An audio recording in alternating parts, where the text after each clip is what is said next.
All right, welcome back to another episode of Clean Winners. Kyle, it's good to have you back because it was a little bit of a struggle yesterday. Just a few things don't go our way. Again, that's why they call it gambling. We had a decent day the day before. Both the women's dubs matches cleared and only the Davidova Fokina plus 300. I don't think anybody was really laying wood on that, but it was a little tough yesterday. And I want, Sonego won, so that was good. But we lost the dubs. So that was hurting. So I thought, okay, we're 1-2. These other two matches are looking promising. No, Kasatkina said, I'm going to be the third one of your picks in the Aussie to lose a match being up a break in the third. A second Russian to do it. So I don't know what the deal is there. And then Monfils retires. It should have still been a 2-3 day, which would have not been great, but it would have been okay. And he retires. And I was upset with that. And I know what you're going to say, but I'm going to throw something out here for you, Kyle. All right. I saw that and I was like, Monfils, you bum. And the reason I say that is I literally said in the last podcast, I've seen players who were clearly hurt playing out matches. Donna Vekic was clearly hurt in her match and played out a bagel versus Pavlyuchenkova, right? And there was someone else too who was clearly hurt and just kind of playing it out, right? Nobody wants to be that guy who retires in the fourth round of a major unless you're actually hurt. Even Jack Draper went 2 sets. He got 6-1 in the second and said, that's enough for me. Monfils plays 3 hard tiebreak sets, loses the first game of the fourth, is like, I'm not winning, I'm out. And before you say anything, I don't even think I need to venture a guess as to who the all-time ATP retirement leader is. I don't even know if you want to guess. I mean, dude, you did tell me it was Monfils, I but I will know. say that none of the players, minus Draper, who's had injury problems, and had played 15 sets in 3 matches, none of those players you've named are 38. And also none of them have had the successive amount of. It feels like every 2 years, Monfils was getting a new operation. He had just in 2022 when he came out and was looking like a top 10 player in the world, has to pull out of Australia and then has heel surgery. Like I just think like when you've played the way that he does, that body does not hold up. And for him That's to be true. doing that at 38 is to even be in the fourth round after like Auckland, where he had to every match like he made it. He's had a habit of just making matches too hard on himself as well. Like he was down 6-2, 5-1 against Pedro Martinez. You could Yeah. venture to say he probably shouldn't be down 6-2, 5-1 in the first set if we're just looking at No. in the first place, just looking at talent. So I think the biggest problem for Monfils has just been like he beats his body down so much that by the time the money rounds come, he's just not a safe bet because it's such a tax on him. I've also seen him do this dog stuff before, where he acts hurt and then all of a sudden he's fine and he's coming back in a match. Some Yeah, of that is he. the Frenchman in him, dude. He and Mute both doing this stuff. I'm like, come on. He's I also mean, the even all-time like, retirement leader. So I'm yeah, like, this is a thing for him. You want to know who's close to him? Nishikori and Gasquet, but they're not as many as Monfils. no, I know, and also two more guys you've mentioned that seen. Well, Gasquet is surprising, but Nishikori is also a man on two new hips and has had more Exactly. injuries to And count. still less than big man Yeah, Monfils. I'm but just has saying, but dude. I I was but pretty I pissed by think that. I was like, the just way play it that out. the way that Monfils plays, I think that's always going to be a career where your body is going to be broken more than other people's. Because from match to match, and even commentators said this, like they've always pontificated, like how much better would Monfils have been if he had not always relied on the fact that he is basically as close to Superman as you can get out on the tennis court with some of the gets and the shots that he can provide. They're like him and Gasquet have been the biggest like evidence as to why you should probably listen to coaches when they tell you something because both those guys had the ability to play attacking tennis and always seem to rely on their shot making and defensive abilities. And look at them, Gasquet would they're attack a little more, but yeah, a Monfils little. sometimes can unload, and you're like, whoa. So you know what? Now you said this, it was another bit of fluff that was pissing me off, right? And it now has annoyed me more with the subsequent retirement. One of these idiot commentators, and these side court commentators, They have no idea. they're Flufftown Central, I guess. I don't even know how to say it. And this commentator said, "Oh, Monfils, his apex is as good as anyone's." Sure, except for Novak Djokovic, against whom he is 1-20. Oh, and don't forget about Nadal, against whom he is 2-14. I'm It's sorry, sir. If your apex is as good as anyone's, you're not going to lose 20 matches to Novak, but it's his 14 to like Nadal. the only thing that I'll say for in the commentator's defense there is Apex across one set, I think is as good as anybody's. Now the commentator is fluff Anybody can win a set. is a fluff town general, but I do think that there's a fraction of a because there's nobody like Monfils when he was fit and firing. Like he's had a few upsets over Fed where it's like, why couldn't you put that together over 5 sets? I do think like I've kind of bought in on like Monfils being one of the most honest people because it's been doing the rounds on social media. Just this podcast, him and Songa were doing, where they're just like, we weren't good enough. Like we aren't. Like we can't win against these top level players. You can beat one or two, but you won't beat three, four, five of them, kind of thing. And I just respected that little bit of honesty they gave. Yeah, ain't that the truth? I guess But honesty is the best policy here. yeah, it was tough. You know, I bet Monfils with my heart, but I just think it showed us in the latter rounds, and we're gonna get to it when we talk Djokovic here. It's a perfect correlation of like you probably shouldn't be betting on the Yeah, but close to we 40-year bet old against players. him. But That's and true. then he It burned us pushed. by retiring the Yeah. match. That's why I was so pissed. I was like, you can't even make us money when you're losing. Yeah. I honestly like betting Monfils is a tough one because I think this won't be the only retirement we see this year. Oh, yeah. You mean from the ATP yeah. all-time retirement leader? If we call a spade there, I think we'll see more retirements. And Also, I was noticing something else about retirement leaders. A lot of one particular country's flag in there. yeah, Rhymes with bench. That's yeah, all I'm gonna say. they do have, and they are also the best at playing hangdog, though. I think John Isner was studying from the Book of Monfils in his career. I think John Isner may have just been legitimately tired in a lot of Fair, matches. fair. That no, that's a good point. The good news about this is the board is small. The bad news is The there's still board is some small. whack lines. Yeah, and the board is pretty small. I don't know if you have anything first. If we wanted to talk about one we were talking about, that's going to be the first match on. We might as well go in chronological order.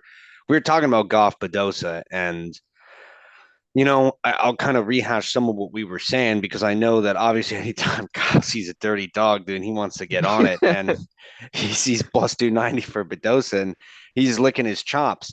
And so, again, they've played, we talked about this 6 times. And the first 2 times, 2021, 2022, they split in straight sets.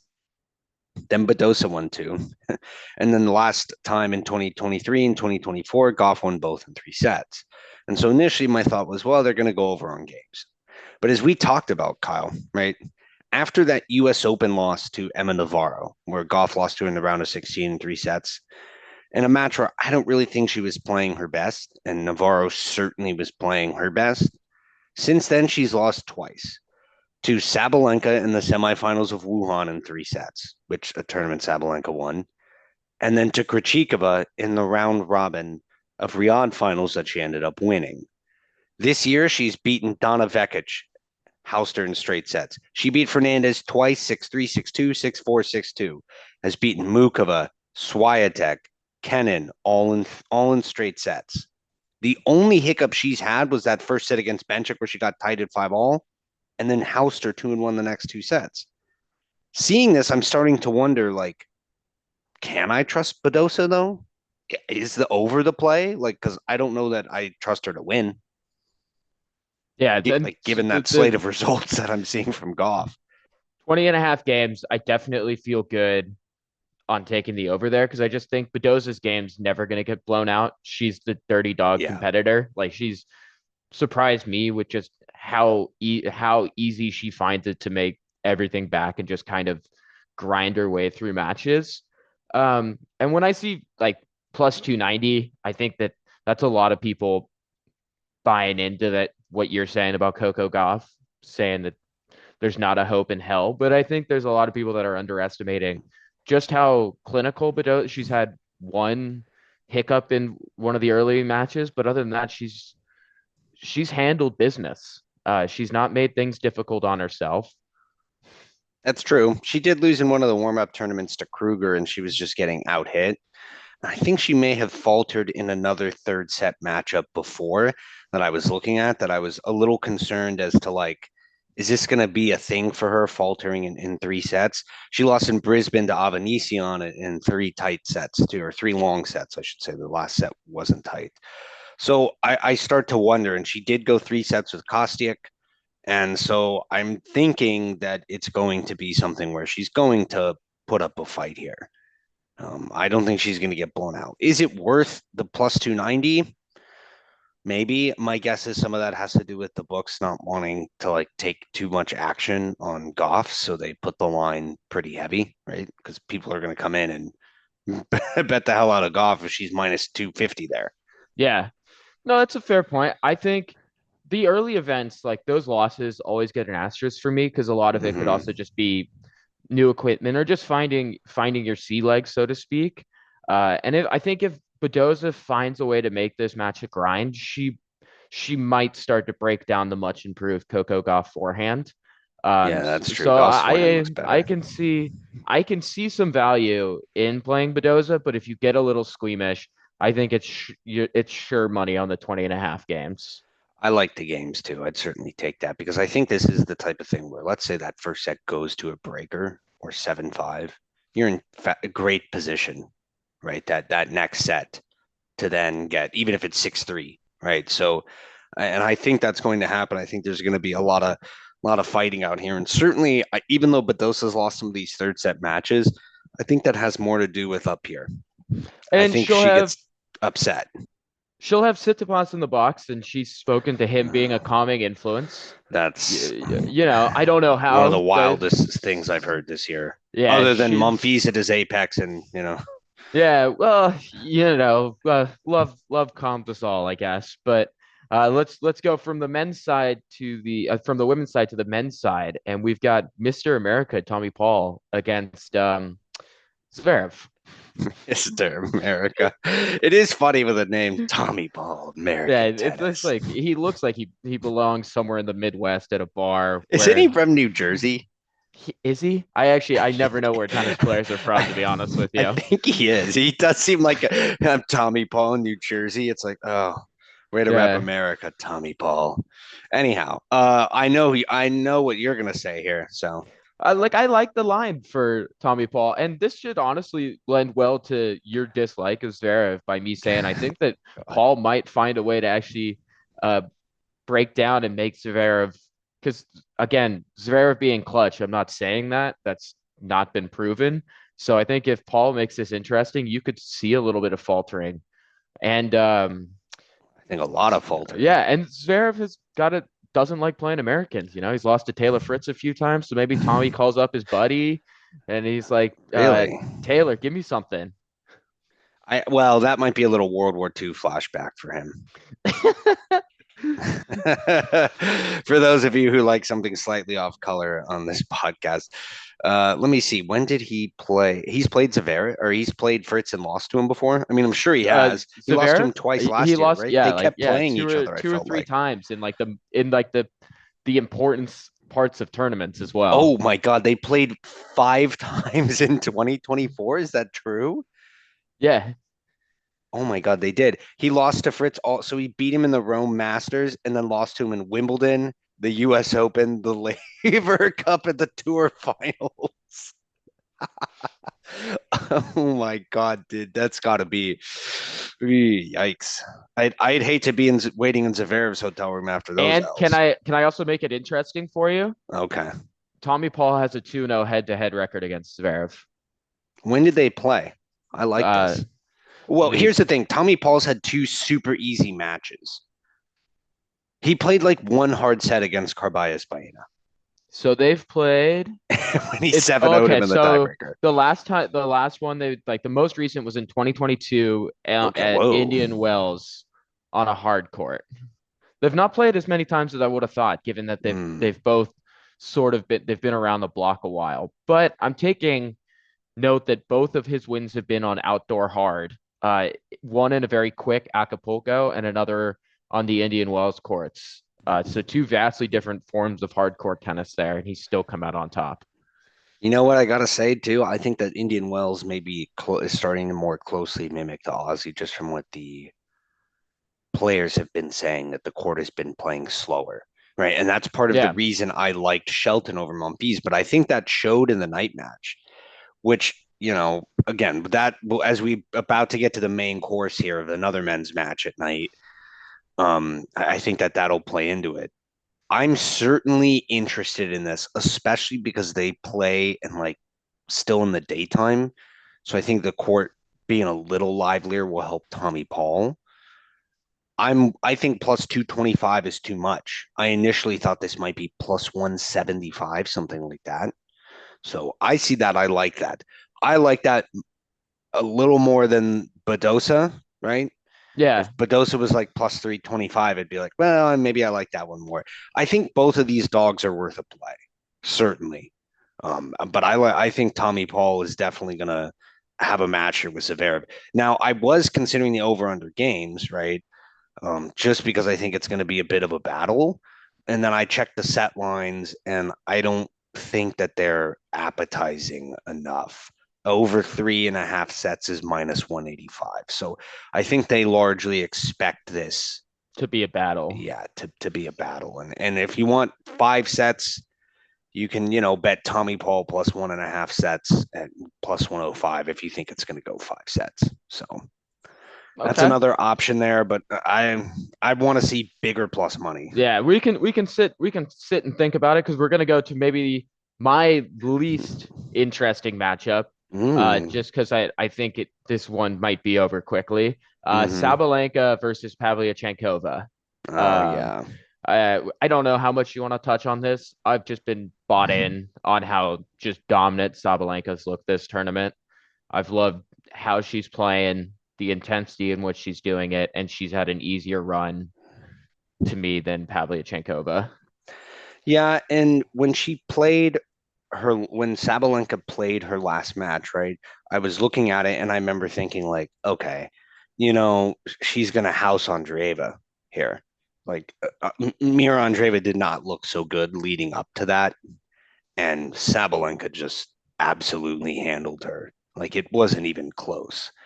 So the only trouble she's had is one set against Clara Towson, who, quite frankly, is very dangerous and has done well at the Aussie before. So that I can easily forgive. I do think the problem here is this line is handicapped absurd. If you want to get action on it, you're going to have to start to get kind of exotic, right? In some of these bets. Even Sabalenka to win in straight sets is minus 285. That may be like you could parlay that. I would consider parlaying that. Yeah, I will say that I will not be touching this one. I'm I I'm don't even pretty want to take the over under on yeah, games. I'm pretty set. So that brings us, I think, to maybe the tastiest match that we're gonna Oh, definitely pontificate the on tastiest match on here. here. It's the water healer Djokovic versus the king Carlitos, The king, the king of the juice. who's looking to get a kangaroo tattooed on himself. I think I read if he wins the Aussie Open. Who? I think Carlitos said that in a press conference. But with People the think trim this guy is is going to surpass Djokovic, dude. There's zero chance he's going to hit the freaking party circuit once he gets eight majors. his body might go the way of Nadal's, but for right now, I'm gonna admire what's there. I bet you're Um, admiring his but body, with aren't you? like if he just had a better haircut, like let's just call a spade here. His And barber's slightly shorter done. shorts, you'd be really Yeah. into Oh, it. I'd be all in. Give him rune shorts. Well, you never know. But The juice can do wonders with the body, though. So yeah, he might be getting a quiet tap on the shoulder soon. But back to the tennis front. Um, this this is this is such an interesting one here. I could talk myself into the Djokovic just given that he beat Carlos last year in maybe the biggest match of his career, has won matches on hard against him, and just seems to continue to win matches you think he isn't going to. But on the other hand, it's Carlos, and over 5 sets, you should think that the explosivity of his game will start to batter down Djokovic. I do think that. I think that over 5 sets, Carlitos is the play.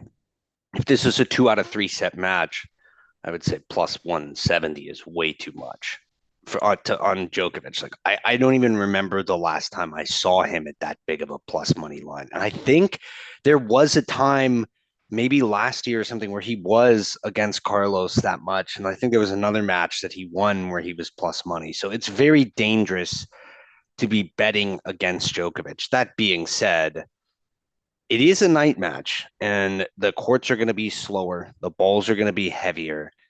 How much is that going to factor in? Now, if Djokovic was 5 years younger, I'd say it's definitely him because at that point, his fitness, I think, is going to wear down Carlitos too many errors, whatever. As he gets 38, I don't know, or 37, I don't know that Djokovic can play 5 long sets against an explosive game like that and someone who covers the court so well, who's going to make him play a lot of points. Do you think that Alcaraz is going to manage the emotional energy he outputs in this match better? Because Mm. that's long been something I've noticed he's struggled with in the bigger matches, like against Sinner and Djokovic. There's been a little bit more cramping because it feels like he comes out like the Energizer Bunny and maybe like peaks too early in matches against these guys. I Do you think think that's that something we he'll. should look at? I think he's going to manage it better. Okay. And I think that's because A, he's been there before, and B, as good as Djokovic is, man, he has Carlitos is in his absolute prime right now, right? I also don't Yeah. know if Carlitos is going to be even 10 years from now, 31, doing the same stuff he's doing now. And Djokovic has finally started to enter the twilight of his career. Like it's taken till he's been 37, injuries, all of this. And even then, he's making it to the quarterfinals. Yeah, it's still and beating two really prom like that's another thing that like makes me nervous about like Djokovic because he's been in Terminator mode the last two rounds. Like Mahach and Lehechka are like two potential banana skins there, and he dispatched both of them. Mahaj, did he play Mahaj? Yeah, he beat him in the he beat two Czech guys back to back. He beat Mahach third round and then beat Lehechka fourth round. That's right. That's right. He beat Lehechka more recently. Yeah, and I think he was getting frustrated in some of those early rounds. Like Basavretti played a great set. Djokovic hadn't seen him before, then kind of handled him. I think he came out a little slow. When he was playing that Faria guy, the Portuguese guy, Yeah, he was getting so upset, dude. Basically saying that this guy was playing. He did a motion that he was playing with his eyes closed, like calling him a tree, right? And I gotta be honest, I 100% agree with Djokovic. I was like, this guy is is treeing, dude. unconscious. Yeah, There's no way. And you look outside of that one tiebreak set, Djokovic beat him 1, 3, and 2, and the guy was playing really well. So that's probably outside of that tiebreak set what that match would have looked like 1, 3, and 2, and the guy was still playing pretty well. Then he comes out and houses Mahaj. He had a little trouble in the third set against Lehechka, but it was, I mean, the first 2 sets were masterclass, right? He was just handling him. He's going to have to win sets early against Alcaraz. There's no way around it. So is there any angle on these lines that you like? I think 215 is too steep for us in terms of betting Alcaraz. And it looks like from what I'm looking at on the sets, there also doesn't seem to be 215 is too much. I see it. yeah. I see it 200. So I would consider that. I'd actually consider like a. Here's something for you, a little exotic. I'd consider an Alcaraz straight up and a Sabalenka 2-0 sets parlay. Okay.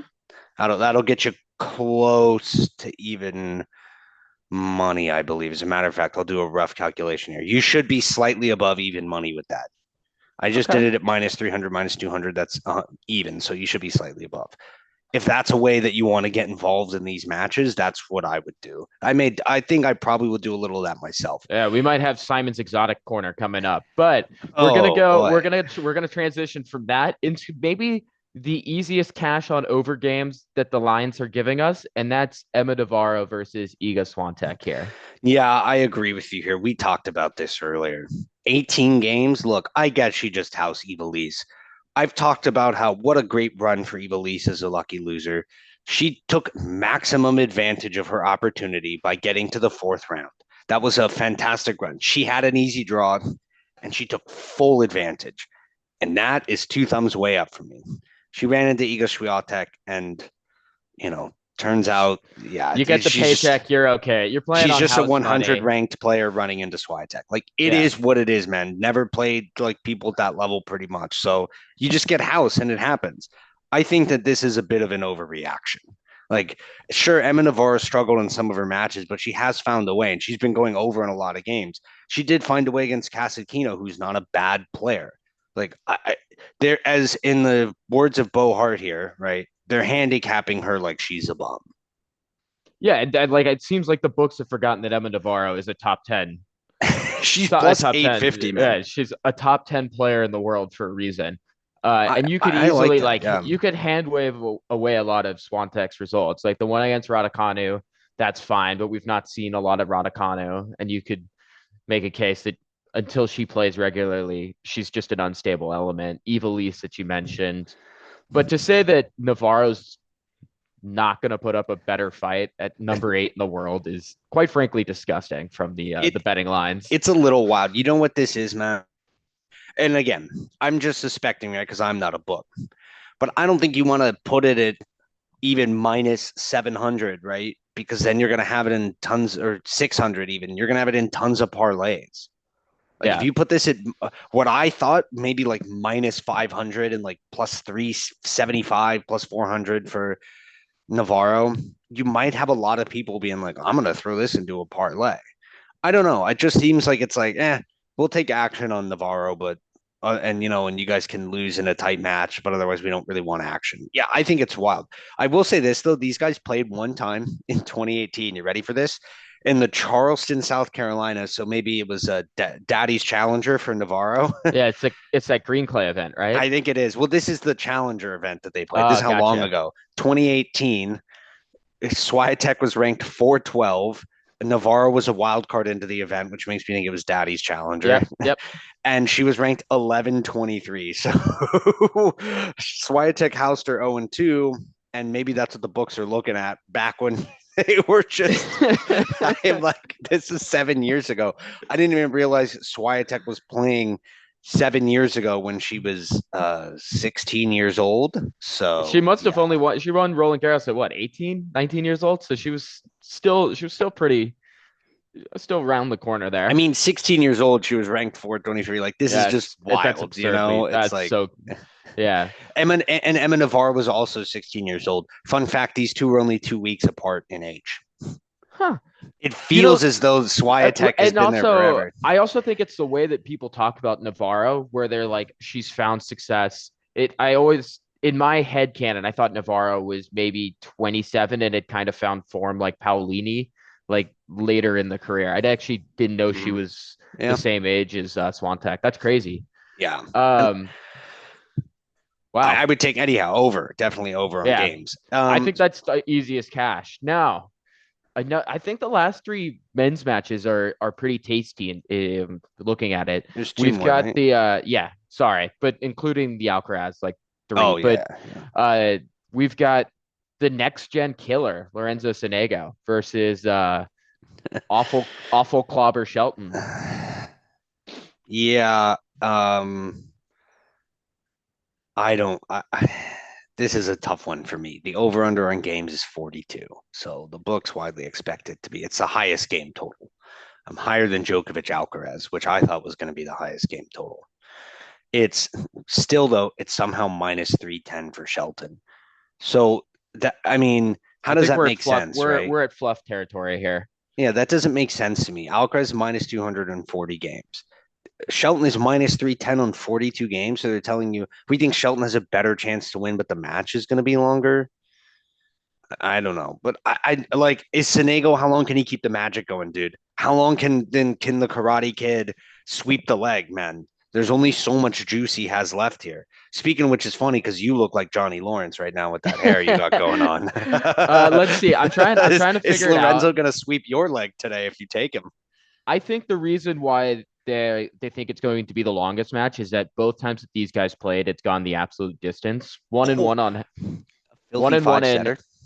1-1. Oh, actually, no, sorry, it went 4 on the clay, but they're 1-1 with Sonego winning the most recent, but that was on clay. Shelton winning in Cincinnati. I was actually just going to be honest to you right away and just say that this was my spicy dog pick here. I think I like Sonego at plus 240. I think that playing Shelton might actually give him the brilliant opportunity to maybe tank a few return games and keep the energy high. He can lock like Shelton will Yeah, probably that's true. pop two aces. You could be like, okay, manage my serve, look for the opportunity where Shelton kind of tosses me a few errors and capitalize. It's not like he's going from learner into like another like Demonor. I'd be fading him immediately because that would be Oh like you God. get no respite. The points are going to be quick, going to be longer. Against Shelton, he's going to get a lot of free points and can maybe find his feet and go about it that way. I also don't Um, think Sonego's going to have a fitness problem. no, He have you only had to seen go him? 4 sets. He's about as thin as a Yeah, linguine noodle. Like he looks like that he could guy's run having all no day. fucking problem. I do Uh, wonder. I've always looked at his calves and been like, "Come on, are you really a tennis player with those?" But apparently, he's an interesting. I've seen him play doubles live at Indian Wells, and I was always amazed by just a man that looks like a strong breeze could blow him away, could hit a forehand that hard. But I think that this is going to be my spicy play here because I think I that like there's a that. We'll put it in lot of spicy value. dog because I'm comfortable. I'll tell you what I'm not comfortable with. I have no interest in getting involved with Shelton here unless it's the first match on, which I think it obviously will be because Sinner Damonar is going to be the night match. In which case, then maybe I can get involved in some live action if someone, if I see something. But otherwise, no interest in getting involved in minus 310 Shelton. So I'll be willing to put Sonego as a spicy dog. I still wouldn't put him as a best bet. Speaking of which, I guess we might as well get into this match here. Sinner Damonar, I think that there may be value in the gains, if that makes sense. Let me check Because the Sinner is 9-0 all time for Damonar and he's housed him in some of these scenarios, right? And he hasn't. He has dropped one set to him in the entire time they've played, and that was in 2020. So maybe the books are actually right here. The over under on games here is 35. So if you go 7-5, 6-4, 6-3, right? I don't know how many games that is. Let me do the math real quick, but I think that's 19 plus 12. That's 31 games, right? So yeah, that's basically they're saying it's not even going to be tight. So this may actually be one of those rare plays. yeah, I think even Maybe just an looking under.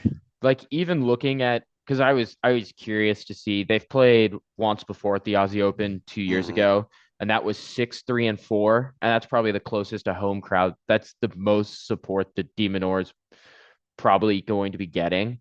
I mean, peak Demonor lost 3-4 to Sinner at the Davis Cup semifinals and got housed at the ATP finals. So I'm comfortable playing the under there because I just think this is a categorically bad matchup for Demon. Yeah, Like just the way Sinner plays, he's dude. gonna play retrieve, and against most players that works, but Sinner's just got an extra gear just to crank forehands and just make you uncomfortable. And then there's a thing where the more times a guy beats you, the more that lives rent free in your head. And the first sign of trouble, I think you could start to fold because you can start being like, oh shit, this script is going again, and it can get away from you quickly. So I Yeah, and like he already the under proposed to there. Bolter, and she said yes. So he's not still trying to impress her here. So I Yeah, don't. but you could say he has the engagement perspective. I mean, you know this yourself. You're a changed man once you get down to one knee. You're like a little like happier about life. Like it's blue skies constantly. So maybe he that helps him. But I just think that this is maybe the worst possible matchup you It's a could bad get matchup. if you're in the demon camp. He did look good against Mickelson from what I was watching, but I just think the matchup is bad. I don't think it's going to make it to me in best bets. That may be a spicy one for me since we Yeah. haven't done an under yet. Yeah, Um, I'd be curious. Speaking of which, there's one more match left, and that's Keys Svitolina. And this is the spiciest match on the women's side for me Hmm. So because my this mom is was upset about this because she wanted. I asked her, "Who do you want to win?"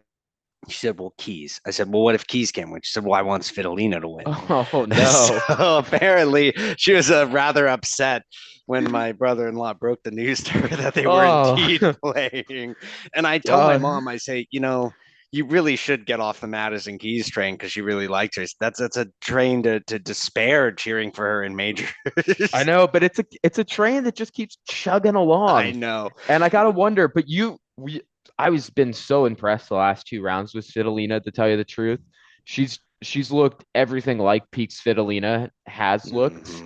Hmm. Um, Now the thing is, which is why I think it's so spicy, is I'm still not sure which Madison Keys we're gonna get because even in the last match that she won, she had moments in that match where I was like, well, this is why you're one of my biggest disappointments of Yeah, professional tennis. I agree with you. There was some stuff in there. I was like, there's just no need for this. Now, granted, Rybakina is not just going to lay down and die, so I Yeah. kind of expected that to be uh, 3 sets, but certainly Rybakina had opportunities in the third set. And my concern is that Svitolina is going to go out there and make Keys work. They've played 5 times. Keys is 3-2. She won the most recent meeting, and that was in 2022, right? So when they played in 2017 and 2019, which keep in mind, they were both ranked inside the top 20 there, which is absolutely wild to me. As a matter of fact, Svitolina was ranked 4 in the world when they played at the US Open, and Keys beat her in 3 sets.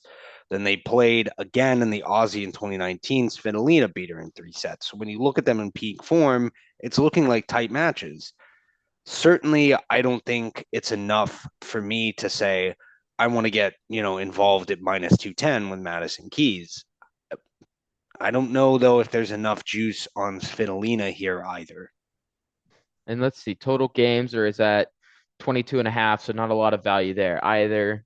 Yeah, they're basically saying, they're daring you to take it if you think it's going to go 3 sets. And I, I I'll may, I think it would, there's a possibility because I'll I say think that he's, this will be like a bet from the heart for me. Like mm-hmm, I'm all in on the feel good story of Citalina. Like mm-hmm. I love like coming back. She's had the kid, injury doubts and concerns, and then kind of wearing the flag with like what's going on in Ukraine and how vocal she's been about it. Like I've just kind of been invested in that feel good story there. And so I think I'm gonna believe in her here to win that match. And at plus 160, I'm happy with that. Like this will be one that I sit and watch, and I'm okay with a few units on it. I'm thinking the same thing. And I believe that's going to be the day match. So I'm going to be comfortable sitting there and watching that one. Yeah, and I did ask my mom who she thought was going to win or who she wanted to win. So for the men, she wanted Tommy Paul to win. She just wants him on the TV screen. I get that. Me Yeah, too. and wanted Goff and Sabalenka to win. So there you go. There's my mom's picks. She's got a Um, finger to the pulse. I think she's made mhm. some good calls there. Has I don't know about Djokovic Alcaraz. I didn't ask her. She was also upset that they were meeting this early. She thought it should have been one round later. I was like, It listen, is yeah, tough for tennis viewership that like we're having that match the round that we did. I even felt that way when Sinner Rune was like I know that kind of like ended up being 4 sets, kind of nothing burger. But I'm like a sport that needs eyes on it. I was like, there's got to be a way. Like these guys need to step up during the season. But I'm like, we need these matches later in the tournament because we need eyes to sell it. Because if we get a few names, not for you and we're sickos. We're gonna be watching, but like for a casual fan, you would have loved to be like, turn it on, like it's the quarters of the semis, and this is the matchup like we yeah, got that's for true. you. I do think too, though, it was a good tournament overall because some of the young guys were doing stuff that it's like, okay, there's some excitement that these guys can come in and be good, as opposed to for many years when it was Djokovic, Nadal, Federer. Wow, we loved that. There were a lot of dudes in there who were just bums. Speaking of which, I'm thinking about we got a quick extra read all about it. I have some dubs. I have a Okay, dubs I've parlay. got one doubles one that I'm looking What's at yours? as Go ahead. You well. go. You hit it So first. it's not a full spicy pick, but I'm Mm. thinking about it. Uh Borges and Cabral at Oh, plus I knew it, 250. dude. I am somebody that loves watching doubles, and I've been taking in a lot of the highlights and watching a lot of the live matches. And I just think that they've shown a lot. And Bolelli and Vavasori are probably the most consistent team on tour outside of Granollers and Zeballos. But uh, if you want to believe in a Cinderella run, I think that this is the one that I'm following because these guys are good friends. They've played a lot on tour together, and they've been putting together some really solid performances. Interesting. Plus 275, I think, is worth it. I'm surprised you're betting against your boy Vavasori. It's only because the odds are like that. I was tempted by Goranson and Verbeek, and then I watched Verbeek, and then I watched the highlights, and one of them has the old school. I don't know if you know him, but Jay Berger used to start with his arm up here to serve. And Oh, and yeah. one of them served like that. And I was like, I'm out. I can't. Please get off my That TV is screen. rich coming from you. Someone's serve motion turns you off. I was like, I'm good here. If I Uh, didn't know you and someone was just like, go watch this guy play, you're gonna want him for your USTA team, national championship run. I'd be like, okay, how high are you? Right? But oh my gosh, yeah, man. and I also think that they have a pretty bad matchup. I think Aravello and Pavic have been in top form. So I was like, if there was some value, I don't think Borges and Cabral are like lambs going out to slaughter. So here's my dog my play for you. It's not a dog play. It's the double play, the special, the ketchup and mustard two-way parlay. The man who burned us yesterday, Patton and Heliovara, Ooh, because I listen, like yeah, I like old where you're man going here. Roger Vaseline. Come on, how many matches he has? And keep riding the train with the wizard, Shea Sue and Oh yes, Ostapenko. all You, aboard. you double play parlay that, you should be able to get plus 120 or better if you parlay those two. So I'm rolling with that. I'm definitely going to be on the Shea Ostapenko train in some fashion here. I just they've looked good when they play, They man. It's they also wild. just like nobody is better at doubles than Say Shu. I was also Yeah. tempted by Glasspool and Cash against the Germans, but I don't know. I might stay away from that one there. It's Yeah, not I as think it's I'm gonna like stay the away from that one. later rounds of the doubles are fun in terms of like I like seeing guys like Borges make runs at slams, and I've liked Vavasori for a while, but from a betting perspective, like the only one that I trust is Sei Shui. And that's a relatively new partnership. Shay's played with a lot of people over the years, and a lot of different partners. She used to play with Mertens a lot, but I noticed she wasn't. I don't know if that's because Mertens had been hurt, but they played in the WTA finals. So not really sure what it is, but she played in Adelaide with Ostapenko and lost to Kruger and Pagula, and then has played with her here, and they've been beating everyone in straight sets. I don't know if it's a personality thing, but when I watch Ostapenko, it takes a certain player to play doubles with her, so I like that. All right, I'm gonna go ahead and recap our bets here. Kyle, what do you have for yours? You hit me with your best bets first. I'm ready. The top confidence is I think this is a group endorsement here. The Emma Navarra over on Oh games. yeah, that's I agree with you there. Over 18 games. Yeah, I am. 18 games. I'm very confident here. I think somewhere in there, Bo Hart's fist pumping that we didn't believe that Emma Navarro was a bum. Uh, Yeah, that's the new one. and I like that the Bohart bum bet, dude. and then my spicy pick is obviously Senego at plus 240. Okay, spicy dogs. And they go. I think he's plus 250 on mine. Okay. Um, and then anything else? What about the women? Anything there? I think I like I said I was gonna do it. I'm gonna do it. Citalina at plus 160 on my book. I'm gonna play her Wow, versus Madison Keys. that's gonna be your best bet. There it is, Fidelina. I, I I certainly am gonna be interested in that match. I think that's gonna be a good match. Obviously I like Keys, so I'm gonna watch either way. So yeah, for me, it's pretty simple here. I don't really have a ton of action on the men, but I'm gonna go ahead and uh, pull this parlay here. So well, I'm gonna throw for sure Shea Ostapenko in my best bets, right? Even though it's minus 205, and they've been taking some action, they open minus 195. I'm gonna go ahead and throw that in the best bet. And then my two-way parlay, I'll call that a new one.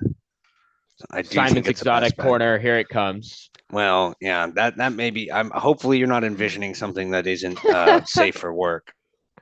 And you never know with that haircut, but I'm going to call that the exotic corner two-way parlay is going to be Shea and Ostapenko, and then we're going to have Heliovara Patton. That should get you plus 120 or better odds. And then don't forget, we have the Sabalenka straight sets win. I'm going to say that minus 285. Let's see, Sabalenka minus 285 straight sets, and have it Carlitos way minus 200. Alcaraz. That should also get you to a plus odd. So those are some parlays. We'll put that in, like you said, the exotic play corner. It's different than best bets. I would say proceed with caution a little bit on some of those, but those are ways that if you want to get involved in those matches, I certainly would try something like that. But I think our best bet is certainly Navarro over 18 games, Fidolina plus 170, and Shea Ostapenko minus 205. I was debating putting Tommy Paul in there plus 225. I don't know. That's the Are last one you here. uh are you backing off your spicy corner? Did I miss that that was getting put in your parlay? Which one? The demon or the under there. Ooh. Oh, that's going to be spicy. That's a spicy play for me. So again, if these other plays hit, or if you make money during the day and you want to throw a little something if you want action on that match, I would certainly consider in the spicy corner the under 35 and a half games on Damon R and Sinner. That's going to be the first time that we've hit an under on games. So we'll see. Uh, That's a spicy dog for me. The yeah, and then in regards to the Tommy Paul match, I like it at plus 230, but I think if I had to choose between my spicy bet allowance, I feel a lot more confident in the Sonego match. I I like think that.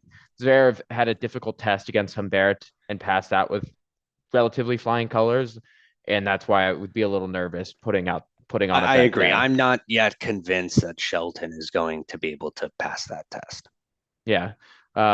But I think that's a fairly good slate for the listeners there. They're gonna be able to find I'm gonna go through the little book here and I'm gonna put out a little taster of a free bet there for you guys. Mm, And then try to work it so that once we start getting some traction, people that like it, I'll toss you a little DM with another little spicy morsel that comes from the brain trust of Peters and McCann. exactly. And we may hold back some of the good plays for some of that too. Because right now we've been just laying it all on the tables, splayed out, letting it all hang. And mostly it's been good. We are still up, though it was tough yesterday and 2 days before that. Um, And just so so the listener knows, that is at Clean Winners Pod. That is the official home of hmm, of the McPeters Brain Trust. I like So that, dude. I will get something posted before matches start today, and we'll start trying to go from there. I like that, dude. You can hit something nicey there. So I believe that's it for today, folks. So best of luck with anything you get to the window with. That's it for us. We'll see you guys Wednesday.